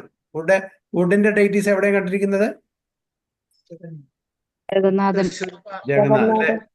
കൂടുതലും സ്റ്റോൺ ആൻഡ് മെറ്റൽ ആണ്, അല്ലെ? കൂടുതൽ ഉപയോഗിക്കുന്നത് ഡേറ്റീസ് ഉണ്ടാക്കാൻ സ്റ്റോൺ ആൻഡ് മെറ്റൽ. വുഡ് വളരെ കുറവാണ്, അത് ജഗന്നാഥന്റെ ആണ്. പിന്നെ എർത്ത്, അതായത് ക്ലേ, കളിമണ്ണ് പറയുന്നുണ്ട്. എർത്ത്. പെയിന്റിന് എങ്ങനെ ഉണ്ടാക്കുക നമ്മള്? ചിത്രങ്ങള് ചിത്രങ്ങള് യെസ്, ചിത്രങ്ങള് ഫോട്ടോ ചിത്രങ്ങള്, സാൻഡ്, പിന്നെ മനസ്സുണ്ട്, പിന്നെ ജുവൽസും. അങ്ങനെ പക്ഷേ അർച്ചവിഗ്രഹം ഭഗവാൻ എന്ത് പറയുന്നുണ്ട്? ഭഗവാൻ മനസ്സുകൊണ്ട് മനസ്സ്, നമ്മുടെ മനസ്സിൽ നമുക്ക് ഫ്രെയിം ഉണ്ടാക്കാം, ഭഗവാന്റെ ഫോട്ടോ വരയ്ക്കാൻ പറ്റും മനസ്സുകൊണ്ട്. മാനസപൂജ. മാനസപൂജ തീർച്ചയായിട്ടും അങ്ങനെ മനസ്സിൽ ഭഗവാന്റെ രൂപം കൽപ്പിച്ചിട്ട് മാനസപൂജ ചെയ്യാൻ പറ്റും. അപ്പൊ നമുക്ക് അതിനുള്ള, അതായത് ഡേറ്റ് ഉണ്ടാക്കാനുള്ള കഴിവില്ല, അതിനുള്ള സംവിധാനം. എന്താ പറഞ്ഞു മാജി? ഭാഗവതം കണ്ടും ഏത് ശ്ലോകവും പറഞ്ഞു. ശ്ലോകം 11.27. 11.27.12. ഓക്കെ 11.27.12. അപ്പൊ നമുക്ക് അതിനുള്ള സംവിധാനം ഇല്ല, അതിനുള്ള ഓക്കെ താങ്ക് യു. നമുക്ക് ഡേറ്റീസ് ഉണ്ടാക്കാം. നമുക്ക് മാനസപൂജ ചെയ്യാം. സിൻസിയർ ആയിരിക്കണം. നമ്മൾ സിൻസിയർ ആയിട്ട് ഭഗവാനെ ഏത് വിധത്തിൽ പ്രാർത്ഥിച്ചാലും ഭഗവാൻ അത് സ്വീകരിക്കും. ഭഗവാൻ തൂണിലുണ്ട്, തുരുമ്പിലുണ്ട്, അർച്ചവിഗ്രഹത്തിലുണ്ട്, അല്ലേ? ഇല്ലേ?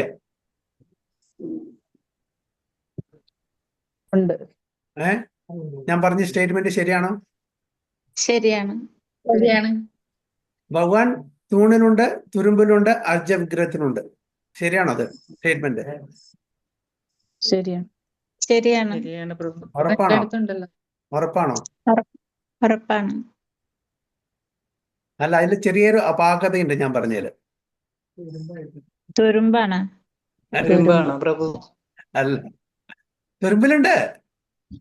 ഭഗവാൻ എല്ലാറ്റിലും പരമാത്മാവായിട്ടില്ലേ? ഓരോ ആറ്റമിലുണ്ട്.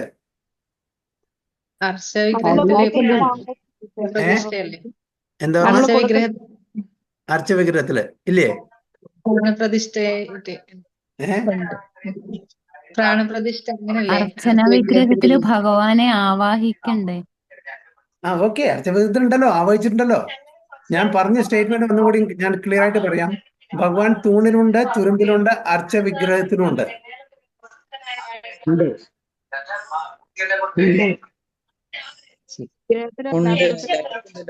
ശരിയാണ് പ്രഭുജി.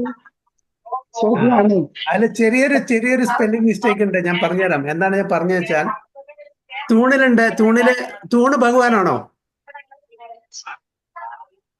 ഭഗവാൻ തൂണിലുണ്ട്, തൂണ് ഭഗവാനാണോ? അല്ല. തൂണിന്റെ ഉള്ളിൽ ഭഗവാനില്ല. തൂണായി നിൽക്കണമെങ്കിൽ ഭഗവാൻ വേണം. തുരുമ്പില് ഭഗവാനുണ്ട്, തുരുമ്പ് ഭഗവാനാണോ? അല്ല. അർച്ചവിഗ്രഹത്തിലുണ്ട്, അർച്ചവിഗ്രഹം ഭഗവാനാണോ? അതെ. അപ്പൊ അവിടെയാണ് ഞാൻ പറഞ്ഞത്. പക്ഷെ അർച്ചവിഗ്രഹത്തിൽ ഭഗവാനുള്ള, അർച്ചവിഗ്രഹം ഭഗവാനാണ്. അതെ. വ്യത്യാസം മനസ്സിലായോ? മനസ്സിലായി. അർച്ചവിഗ്രഹം ഭഗവാനാണ്. അർച്ചവിഗ്രഹത്തിന് ഭഗവാൻ ഉണ്ടെന്നല്ല, അർച്ചവിഗ്രഹം സ്വയം ഭഗവാനാണ്. അതിന് നമുക്ക് കല്ലിനെ, തൂണിനെ, മരത്തിനെ, തുരുമ്പിനോട് കമ്പയർ ചെയ്യാൻ പറ്റില്ല. അർച്ചവിഗ്രഹം non different from supreme Lord. അർച്ചവിഗ്രഹം ഇറ്റ്സെൽഫ് ഈസ് സുപ്രീം ലോർഡ്. അതിന് ഉള്ളിലല്ല. അത് ഭക്തന്മാർക്ക് അത് മനസ്സിലാവുള്ളൂ, അഭക്തന്മാർക്ക് മനസ്സിലാവില്ല. അഭക്തന്മാർക്ക് അതൊരു കല്ല് മാത്രമാണ്, അല്ലെങ്കിൽ ഒരു മരം മാത്രമാണ്, അല്ലെങ്കിൽ ഒരു മെറ്റൽ മാത്രമാണ്. ഭക്തന്മാർക്ക് അറിയാം അർച്ചവിഗ്രഹവും ഭഗവാനും യാതൊരു വ്യത്യാസവും ഇല്ല എന്നുള്ളത്. ഒരു പ്രാവശ്യം അബുദാബി എയർപോർട്ടിൽ വെച്ചിട്ടാണ്, ദുബായ് എയർപോർട്ടിലാണ് തോന്നുന്നു, ഒരു മഹാരാജ, അല്ല കുവൈറ്റ് എയർപോർട്ടിലാണ് തോന്നുന്നു, ഇവിടെ എക്സാക്ട്ലി ഓർമ്മയില്ല. ഒരു മഹാരാജ, ഇസ്കോണിലെ ഒരു മഹാരാജ ട്രാൻസിറ്റിൽ പോകുന്ന സമയത്ത്, ട്രാൻസിറ്റ് ലോഞ്ചിൽ ഇരിക്കുന്ന സമയത്ത് ഒരു അറബിക് ഓഫീസർ വന്ന് ചോദിച്ചു. ഇദ്ദേഹം ജപമാലയിൽ നാമം ജപിച്ചുകൊണ്ടിരിക്കുകയായിരുന്നു.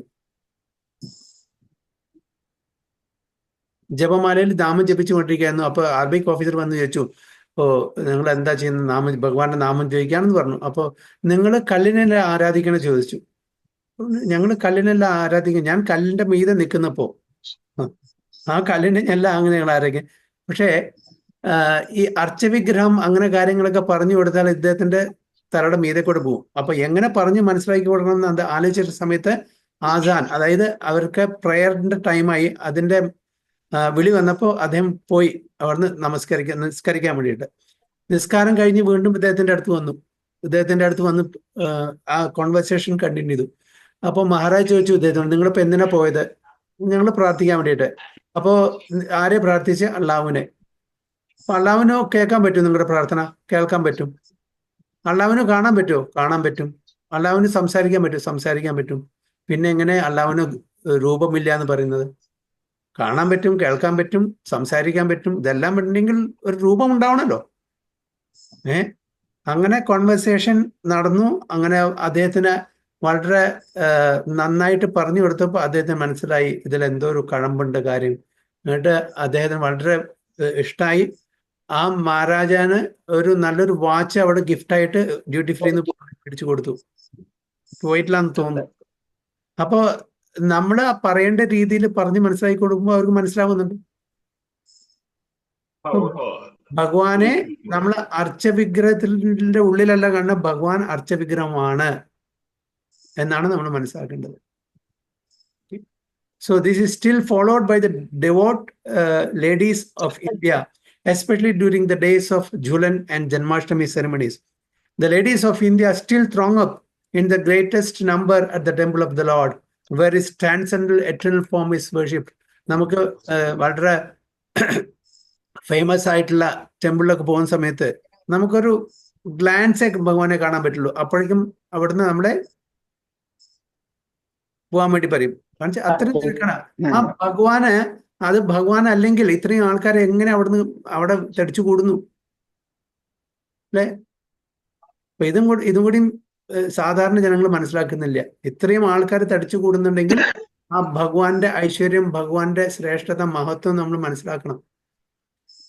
So the transcendental form of the Lord installed in a temple is not different from the Lord personally. ഇതാണ് പറയുന്നത്.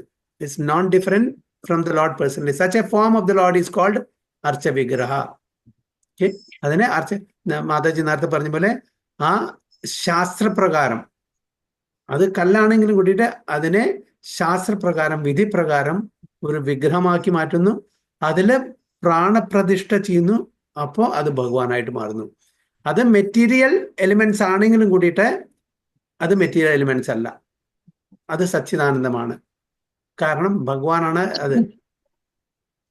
Or Archa incarnation and is expanded by the Lord by his internal potency just to facilitate the devotional service of his innumerable devotees who are in the material. അപ്പൊ എന്തുകൊണ്ടാണ് ഇങ്ങനത്തെ രൂപത്തില്, ഇങ്ങനത്തെ ധാതുകളില് ഭഗവാൻ പ്രവേശിക്കുന്ന വെച്ചാൽ നമ്മൾക്ക് വേണ്ടിയിട്ട്, നമുക്ക് സച്ചിദാനന്ദമായിട്ടുള്ള രൂപത്തിനെ കാണാൻ പറ്റാത്തത് കൊണ്ട് ഭഗവാൻ അർച്ചവിഗ്രഹത്തിലെ മെറ്റീരിയൽ എലിമെന്റ്സില് ഇവിടെ പ്രത്യക്ഷപ്പെടുകയാണ്. അതാണ് അർച്ച ഇൻകാർണേഷൻ. അപ്പൊ നമുക്ക് വേണ്ടിയിട്ടാണ്. നമുക്ക് ആ പ്യൂരിറ്റി ഇല്ല, ഭഗവാന്റെ സച്ചിദാനന്ദമായിട്ടുള്ള രൂപം കാണാനുള്ള ആ ശുദ്ധിയില്ല, അല്ലെങ്കിൽ പ്യൂരിറ്റി ഇല്ല. അതുകൊണ്ടാണ് അർച്ചവിഗ്രഹത്തില് ഭഗവാൻ ഇവിടെ പ്രത്യക്ഷപ്പെടുന്നത്. The material senses cannot perceive the spiritual nature of the Lord, and therefore the Lord accepts the Archa Vigraha, which is apparently made of material elements like earth, wood, and stone. But actually there is no material contamination.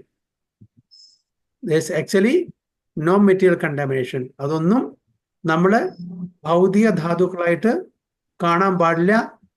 യാതൊരു കണ്ടാമിനേഷനും അതില്ല എന്ന് നമ്മൾ മനസ്സിലാക്കണം. The Lord being Kaivalya, one alone, one without a second.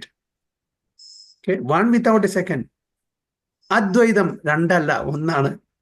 അങ്ങനെ നമ്മൾ മനസ്സിലാക്കണം. One without a second, one alone, Kaivalya. There is no matter in him. There is no matter in him. He is one without a second, and therefore the Almighty Lord can appear in any form without being contaminated by material conception. അതുകൊണ്ട് ഭഗവാന് ഏത് ഫോമിലും ഏത് രൂപത്തിലും പ്രത്യക്ഷപ്പെടാൻ പറ്റും. ഭൗതിക ഗുണങ്ങളോ അല്ലെങ്കിൽ ഭൗതിക തലത്തിലുള്ള ഒരു ഇൻഫ്ലുവൻസും ഭഗവാനെ ബാധിക്കില്ല. So therefore festivities in the temple of the Lord as held generally are like festivals performed during the manifestive days of the Lord of Dwaraka about 5,000 years ago. അപ്പൊ 5000 വർഷം മുമ്പ് എങ്ങനെയാണോ ഭഗവാനെ സ്വീകരിച്ചിരുന്നത്, ഭഗവാനെ പൂജിച്ചിരുന്ന അതേപോലുള്ള ഉത്സവങ്ങളാണ് ഇന്നത്തെ കാലത്തും നമ്മുടെ നാട്ടിൽ നടത്തിക്കൊണ്ടിരുന്നത്. ഭഗവാനെ അത്രയും ആദരവോടെ ഭഗവാനെ സ്വീകരിക്കുകയാണ്. അപ്പൊ ഓരോ ഉത്സവത്തിലും നമ്മൾ അതിൻ്റെതായിട്ടുള്ള ശാസ്ത്രവിധി പ്രകാരം ഭഗവാനെ നമ്മള് അഭിവാദ്യം ചെയ്യുന്നു, ഭഗവാനെ സ്വീകരിക്കുന്നു, ഭഗവാനെ വെൽക്കം ചെയ്യുന്നു. അപ്പൊ നമ്മുടെ വീട്ടിലും നമ്മുടെ വീട്ടിൽ പ്രാണപ്രതിഷ്ഠ ചെയ്തിട്ടില്ല. ക്ഷേത്രങ്ങളാണ് പ്രാണപ്രതിഷ്ഠ ചെയ്യുക. നമ്മളുടെ വീട്ടില് ഭഗവാന്റെ ഡേറ്റീസ് വയ്ക്കുമ്പോൾ അതിനെന്താണ് പറയുക? പ്രാണപ്രതിഷ്ഠ എന്നല്ല പറയുക. അതിനെന്താണ് പറയുക? നമ്മുടെ വീട്ടിലിപ്പോൾ ഞങ്ങളുടെ വീട്ടിലും ഡേറ്റീസ് ഉണ്ട്. നിങ്ങളുടെ പല ആൾക്കാരുടെ വീട്ടിലും ഡേറ്റീസ് ഉണ്ടായിരിക്കും. ഫോട്ടോ അല്ല, ഡേറ്റീസ് അല്ലേ? അപ്പൊ ആ എന്താണ് ഡേറ്റ് ഇൻസ്റ്റലേഷൻ ഡേറ്റ് ഇൻസ്റ്റാളേഷൻ പറയാൻ പറ്റില്ല. ഡേറ്റ് ഇൻസ്റ്റാളേഷൻ ടെമ്പിൾ ആണ്, അതാണ് പ്രാണപ്രതിഷ്ഠ. അപ്പൊ നമ്മൾ ഡേറ്റ് വെൽക്കമിങ് സെറിമണി എന്ന് പറയുക. നമ്മുടെ സാധാരണ ഇതിൽ സ്കോളിൽ ആ ഒരു പദമാണ് ഉപയോഗിക്കുന്നത്. ഡേറ്റ് welcoming. We are welcoming lord into our home. നമ്മുടെ വീട്ടിലേക്ക് വെൽക്കം ചെയ്യാണ്. പക്ഷെ അവിടെ പ്രാണപ്രതിഷ്ഠ ചെയ്തില്ല. ഓക്കെ, അങ്ങനെ പ്രാണപ്രതിഷ്ഠ സാധാരണ ക്ഷേത്രങ്ങളിലാണ് ചെയ്യുക. അപ്പൊ അവിടുത്തെ പൂജ ഒരിക്കലും മുടക്കാൻ പാടില്ല ക്ഷേത്രങ്ങളിൽ. നമ്മളുടെ വീട്ടിലെ കുറച്ച് ഫ്ലെക്സിബിൾ ആണ്, കാരണം നമ്മൾ ഗൃഹസ്ഥാശ്രമത്തിൽ ഇരിക്കുന്ന ആൾക്കാരാണ്. അപ്പോൾ എക്സാക്ട്ലി ക്ഷേത്രത്തിലെ വിധിപ്രകാരം നമുക്കിവിടെ പൂജാകർമ്മങ്ങൾ ചെയ്യാൻ പറ്റില്ല. ചില ഫ്ലെക്സിബിലിറ്റി ഒക്കെ ഉണ്ട്, ഭഗവാൻ അതറിയും. എങ്കിലും കൂടിയിട്ട് മാക്സിമം നമ്മൾ ആ വിധിപ്രകാരം അതാത് സമയത്ത് ചെയ്യേണ്ട കാര്യങ്ങളൊക്കെ ചെയ്യണം. ആരതി ചെയ്യണം, മംഗളാരതി ചെയ്യണം, ദർശനാരതി, പിന്നെ ഭോഗാരതി, അതേപോലെ സന്ധ്യാരതി, ശയനാരതി, ഇതെല്ലാം നമ്മളുടെ ആ ഒരു മിനിമം ലെവലിൽ നമ്മളുടെ സങ്കല്പം ചെയ്തനുസരിച്ച് ഡെയിലി കൊണ്ടുപോകണം. ഓരോരുത്തരും ഓരോ സങ്കല്പം എടുക്കും, എനിക്കിത് ചെയ്യാൻ പറ്റും. അപ്പൊ അത് മുടക്കാതെ മാക്സിമം നമ്മൾ ചെയ്യണം. പക്ഷെ ക്ഷേത്രങ്ങളിലെ ആചാരങ്ങളെ ഒരിക്കലും 5:30 മണി പറഞ്ഞാൽ 5:30 മണിക്ക് ക്ഷേത്രം തുറന്നിരിക്കണം. എൻ്റെ ആ വേണ്ടുന്ന കർമ്മങ്ങളും പൂജാദികളും എല്ലാം ചെയ്തിരിക്കണം. കാരണം അത് പ്രാണപ്രതിഷ്ഠ ചെയ്ത ഇൻസ്റ്റാൾഡ് ഡേറ്റീസ് ആണ്. അപ്പോൾ ഹോം വർഷിപ്പും ടെമ്പിൾ വർഷിപ്പും തമ്മിൽ വ്യത്യാസമുണ്ട്. ഇപ്പൊ ടെമ്പിൾ വർഷിപ്പ് സ്റ്റാൻഡേർഡ് ഓരോ വീട്ടിലും ഡിഫറെൻ്റ് ആയിരിക്കാം. ഇപ്പൊ എൻ്റെ വീട്ടിലുള്ള ടെമ്പിൾ വർഷിപ്പ് സ്റ്റാൻഡേർഡ് ആയിരിക്കില്ല നിങ്ങളുടെ വീട്ടിൽ. അപ്പം എൻ്റെ ആ ഒരു സമയത്തിൻ്റെയും ബാക്കിയുള്ള കാര്യങ്ങളുടെയും ഇതനുസരിച്ച് ഞാൻ എൻ്റെ രീതിയിൽ എൻ്റെ സങ്കല്പം അനുസരിച്ച് ഞാൻ ചെയ്യുന്നു. ഇപ്പൊ നിങ്ങളുടെ വീട്ടിൽ നിങ്ങളുടേതനുസരിച്ച് ചെയ്യുന്നുണ്ടായിരിക്കും. ഇപ്പൊ ചില വേരിയേഷൻ കാണാം. പക്ഷെ അമ്പലത്തിൽ അങ്ങനെയല്ല. അമ്പലത്തില് ആ സമയാസമയം പൂജ ചെയ്യുന്ന സമയത്ത് പൂജ ചെയ്യണം, ഭോഗ അർപ്പണം ചെയ്യുന്നത് അത് ചെയ്യണം, എല്ലാം അത് ചെയ്യണം. അത് വളരെ സ്ട്രിക്റ്റ് ആയിട്ട് പോകണം. So therefore the festivities in the temple of the Lord as held generally are like festivals performed during the manifestative days of the Lord of Dwaraka about 5,000 years ago. The authorized acharyas who know the science perfectly installed such temples of the Lord under regulatory principle just to offer facilities to the common man. But persons who are less intelligent without being conversant with the science mistake this great attempt to be idol worship and poke their nose into that to which they have no access. ഇപ്പൊ സാധാരണ ജനങ്ങള് ഈ അർച്ചവിഗ്രഹത്തിനെ ഐഡലായിട്ട് കാണും. ഇപ്പൊ എന്താണ് ഐഡലും അർച്ചവിഗ്രഹവും തമ്മിലുള്ള വ്യത്യാസം എന്താണ്?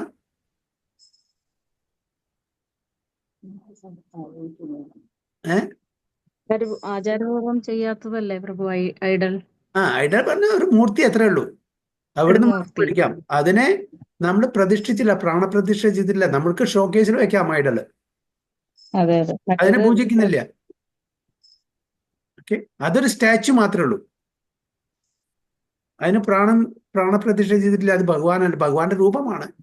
നമ്മൾ റെസ്പെക്ട് ചെയ്യണം, കാണിച്ച ഭഗവാന്റെ രൂപം. പക്ഷെ അത് ഭഗവാനല്ല, ഭഗവാന്റെ രൂപമാണ്. അത് നമുക്ക് ഷോക്കേസിൽ വെക്കാം. പക്ഷെ പ്രാണപ്രതിഷ്ഠ ചെയ്തിട്ടുള്ള അതിനെ അർച്ചവിഗ്രഹം എന്ന് പറയും. അപ്പൊ ഈ ഭഗവാനെ നമ്മൾ കാണുമ്പോൾ ഭഗവാന്റെ ആ സൗന്ദര്യം എത്ര കണ്ടാലും മതി വരാത്തതാണ്. അതുകൊണ്ടാണ് ഇത്രയും ആൾക്കാർ തടിച്ചുകൂടുന്നത് ഒരു ക്ഷേത്രത്തിലോ അല്ലെങ്കിൽ ഒരു ഉത്സവത്തിലോ ഒക്കെ. ഭൗതിക തലത്തിൽ നമ്മൾ എത്ര തന്നെ നമ്മൾ ശ്രമിച്ചാലും ശരി, നമുക്ക് ഒരു സംതൃപ്തി കിട്ടില്ല. ഭഗവാന്റെ കാര്യം എന്താണ് ഇവിടെ പ്രത്യേകിച്ചിട്ട് പറയുന്നത്? ഭഗവാന്റെ കാര്യത്തിൽ ആ സംതൃപ്തി കിട്ടുന്നതോടുകൂടി വീണ്ടും വീണ്ടും കാണാനുള്ള ആഗ്രഹം, ഇതാണ് ലൗല്യം, ലാൽസ, അത് കൂടി വരും. മറ്റത് കുറഞ്ഞു വരും. മറ്റേ ഇപ്പോ നമ്മളുടെ ഭാഗവതത്തിൽ നിന്നുണ്ട് യയാതിയുടെ കഥ, നിങ്ങൾ കേട്ടിട്ടുണ്ടാവും ഇല്ലേ? യയാതിക്ക് 4 പ്രധാനപ്പെട്ട പുത്രന്മാരുന്നു, യദു, പുരു ഒക്കെ പറഞ്ഞിട്ട്. അപ്പോ യയാതിയുടെ ഭാര്യ ആരായിരുന്നു?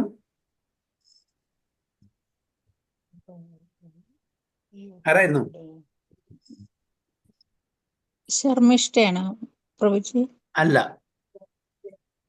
രണ്ടുപേരുണ്ട്, പക്ഷെ ആരായിരുന്നു മെയിൻ? ശുക്രാചാര്യരുടെ മകള് ദേവയാനി.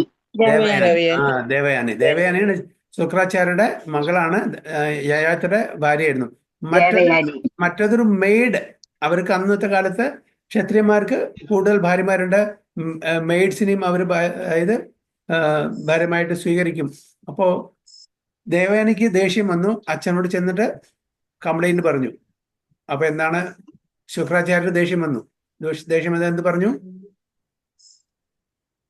തന്റെ ആ ശക്തിയെല്ലാം ക്ഷയിക്കട്ടെ, വൃദ്ധനാവട്ടെ എന്ന് പറഞ്ഞു.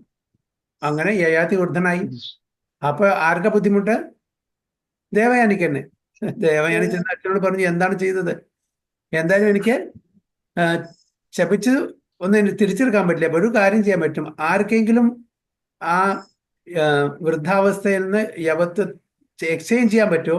അത് ചെയ്യാൻ പറ്റും എന്ന് പറഞ്ഞു. അപ്പോ യയാതി തന്റെ മക്കളോട് ചെന്ന് യാചിച്ചു, എനിക്ക് എന്റെ യുവത്വം തിരിച്ചു വേണം, ഇങ്ങനൊരു ശാപം കിട്ടിയിട്ടുണ്ട്, നിങ്ങളുടെ യുവത്വം എനിക്ക് തരണം.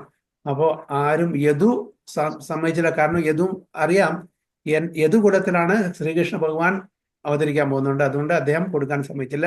മറ്റ് 3 പേരും സമ്മതിച്ചില്ല. അതിൽ പുരു മാത്രം സമ്മതിച്ചത്.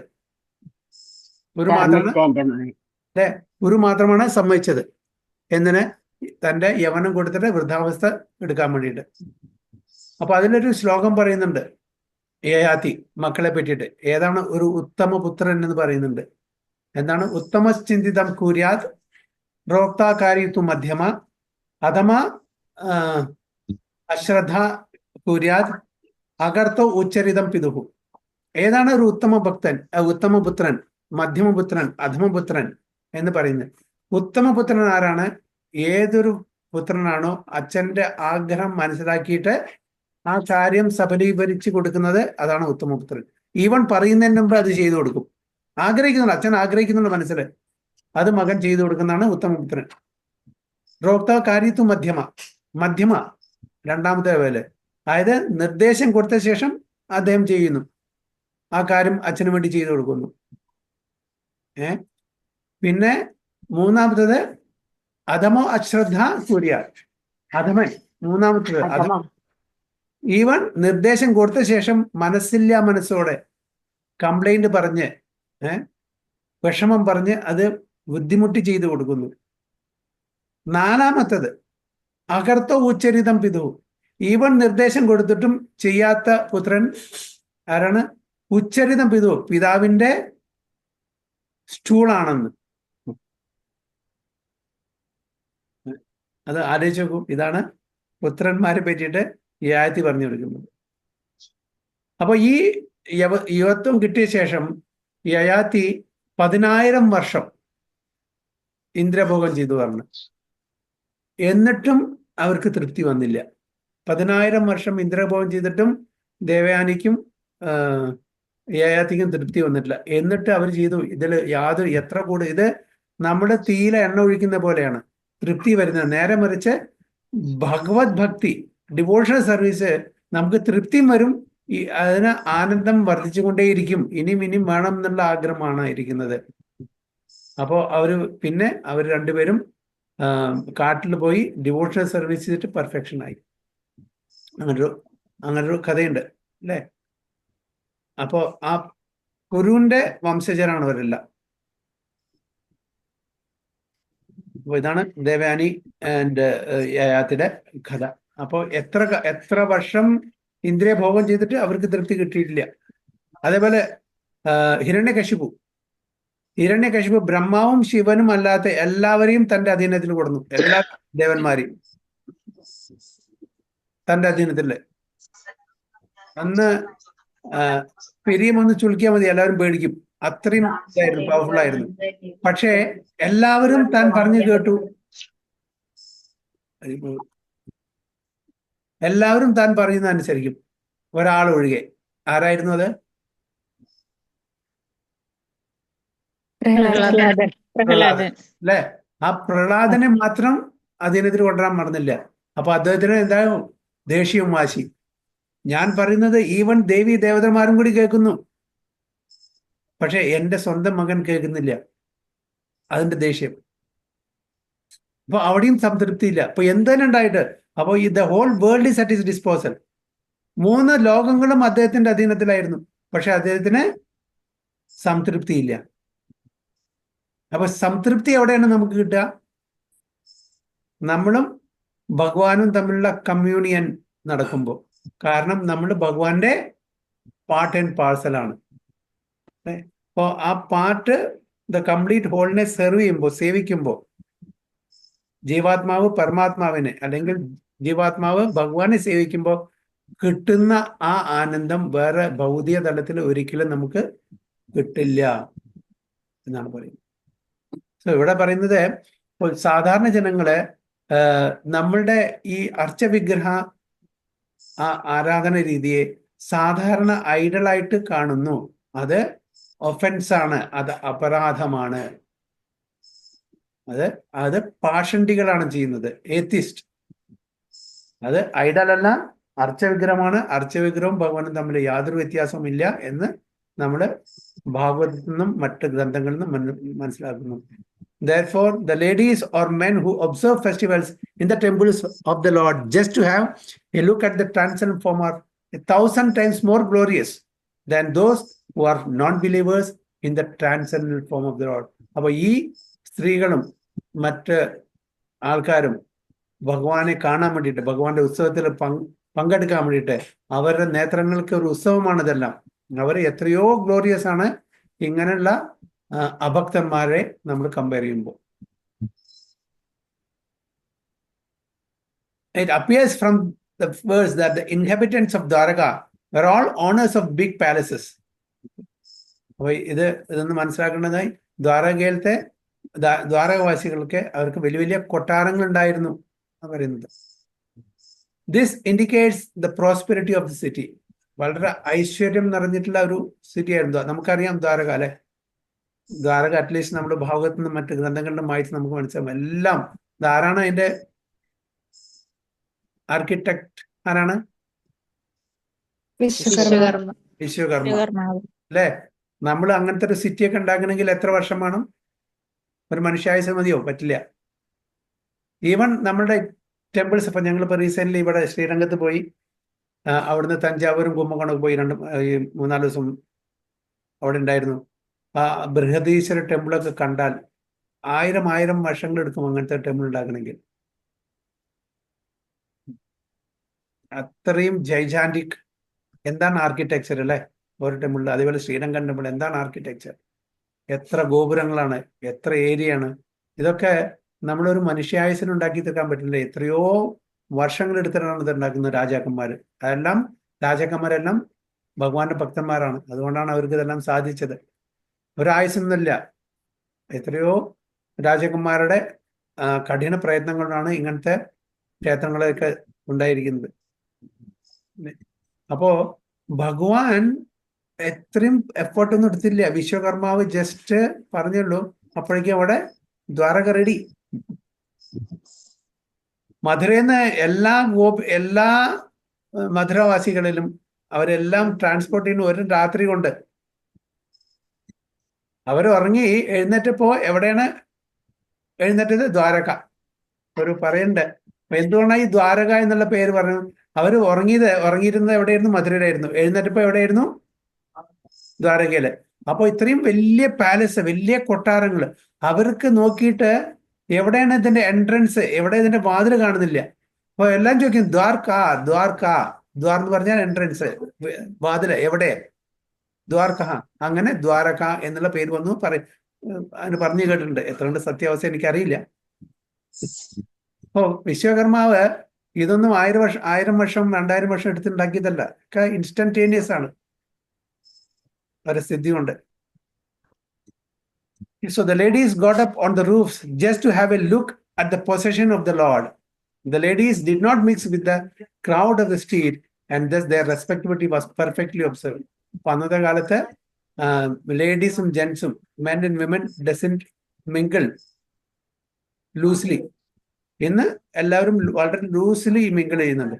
അന്ന് അവരുടേതായിട്ടുള്ള റെസ്പെക്ടബിലിറ്റി അവര് മെയിൻറ്റെയിൻ ചെയ്തു പോകുന്നു. അതുകൊണ്ടാണ് അവര് പബ്ലിക് സ്ട്രീറ്റിൽ വരാതെ അവര് ടെറസോ അല്ലെങ്കിൽ ബാൽക്കണിയിൽ പോയിട്ട് ഭഗവാനെ ദർശിക്കാൻ പോയത്. There was no artificial equality with the man. അപ്പൊ എന്താണ് സമത്വം? ഇന്നത്തെ കാലത്ത് സമത്വത്തിന് വേണ്ടിയിട്ടാണ് എല്ലാവരും അല്ലെ, ഈക്വാലിറ്റി, എല്ലാം ഈക്വൽ. ഒരിക്കലും ഈക്വൽ ആവാൻ പറ്റില്ല. സ്ത്രീകളും പുരുഷന്മാരും അതേപോലെ ഈവൻ ദ ഓഫീസ് ഒരിക്കലും ഒരാളും ഈക്വൽ അല്ല. CEO അദ്ദേഹത്തിന്റെ പോസ്റ്റില് ഒരു സാധാരണ ക്ലർക്ക് ഇരിക്കാൻ ഇല്ല. ഓരോരുത്തരുടെയും ക്വാളിഫിക്കേഷന്റെയും അനുഭവ പരിചയത്തിന്റെയും അടിസ്ഥാനത്തിലാണ് ആ പോസ്റ്റ്, ആ പദവി കൊടുത്തിരിക്കുന്നത്. അപ്പൊ അവിടെ ഈക്വാലിറ്റി ഇല്ല. പിന്നെ എങ്ങനെ നമുക്ക് മറ്റുള്ള ഈക്വാലിറ്റി, അതായത് ലേഡീസും ജെന്റ്സും തമ്മിലുള്ള ഈക്വാലിറ്റി കൊടുക്കാൻ പറ്റും? ഓരോരുത്തരുടെയും സൈക്കോ ഫിസിക്കൽ നേച്ചർ ഡിഫറൻസ് ആണ്. നമുക്ക് ഈക്വൽ ആവാൻ പറ്റില്ല ഒരു തരത്തിലും. പക്ഷെ ആ ഈക്വാലിറ്റിക്ക് വേണ്ടിയിട്ടാണ് ഇന്ന് ഫൈറ്റ് ചെയ്യുന്നത്. ഒരിക്കലും ഭഗവാൻ അങ്ങനെയല്ല സൃഷ്ടിച്ചിരിക്കുന്നത് ഓരോരുത്തരെയും. So there was no artificial equality with the man. Female respectability is preserved more elegantly by keeping the woman separate from the man. അപ്പൊ ലേഡീസിനെ പ്രൊട്ടക്ട് ചെയ്യാണ് വേണ്ടത്. അവരെ ആദരവോട് കൂടിയിട്ട് അവരെ സംരക്ഷിക്കപ്പെടേണ്ട ക്ലാസ് ആണ് ലേഡീസ്. ചെറുപ്പകാലത്ത് അച്ഛനും അമ്മയും, കല്യാണം കഴിഞ്ഞാൽ ഭർത്താവും, വയസ്സായി കഴിഞ്ഞാൽ മക്കളും സംരക്ഷിക്കണം. ഇതാണ് നമ്മുടെ വേദങ്ങൾ പറഞ്ഞിരിക്കുന്നത്. അവരെ അത്രയും ആദരവോടുകൂടി കാണണം, അവരെ ദേവിയായിട്ട് കാണണം എന്നാണ് പറയുന്നത്. അപ്പോ ഒരിക്കലും ഒരു ഇന്റർമിംഗ്ലിംഗ് അന്നത്തെ കാലത്ത് ഉണ്ടായിരുന്നില്ല. അതുകൊണ്ടാണ് അവര് ഈ പബ്ലിക് റോഡിൽ വന്ന് ഭഗവാനെ കാണാതിരുന്നത്. So female respectability is preserved more elegantly by keeping the woman separate from the man. The sexes should not mix unrestrictedly. Even നമ്മുടെ പ്രോഗ്രാമിലൊക്കെ, നമ്മുടെ ടെമ്പിളിലൊക്കെ സ്ത്രീകൾക്ക് സെപ്പറേറ്റ് സ്ഥലം, ജെന്റ്സിന് സെപ്പറേറ്റ് സ്ഥലം, അങ്ങനെയാണ് സാധാരണ വേണ്ടത്. അതാണ് ശരിക്കുള്ള ഒരു നിയമം. പക്ഷെ ചില സ്ഥലത്ത് ഇപ്പോഴും മിംഗ്ലിംഗ് ഉണ്ട്. It is not a good sign. Always should be separate. They should not mix unrestrictedly. വളരെ ക്ലിയർ ആണ്. പ്രഭാത പർപ്പണ്ട് വളരെ ക്ലിയർ ആയിട്ട് പറഞ്ഞ sexes should not mix unrestrictedly.